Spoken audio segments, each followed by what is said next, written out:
বাংলাদেশের গর্ব।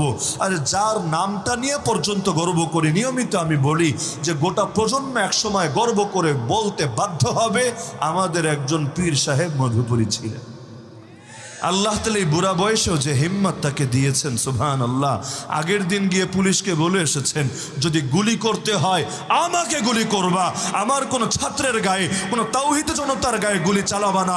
কত গুলি করতে মনে চায় আমার দেহকে ঝাঁঝরা করে দাও, তবুও উম্মার এই ঈমানি দাবির সঙ্গে একমত হয়ে যাও। আল্লাহর কি কুদরত! আগের দিন বলে এসেছেন, পরের দিন ঠিকই গুলি খেয়ে কাতরাচ্ছেন, তবুও একদিকে নিচে গুলি খেয়ে আহত, আরেকদিকে সবগুলো ছেলে কারাগারে বন্দী। তারপর আল্লাহর বান্দা এক বিন্দু পরিমাণ আপোষ করে নাই। এমনকি আজও পর্যন্ত খাতমে নবুয়ত নিয়ে যেই পরিমাণ আন্দোলন, যেই পরিমাণ মেহনত, যেই পরিমাণ সফর এই বুড়া মানুষটা করে যাচ্ছে, আমার মতো হাজার উসামাও হয়তো তা করতে সক্ষম না। দেখলে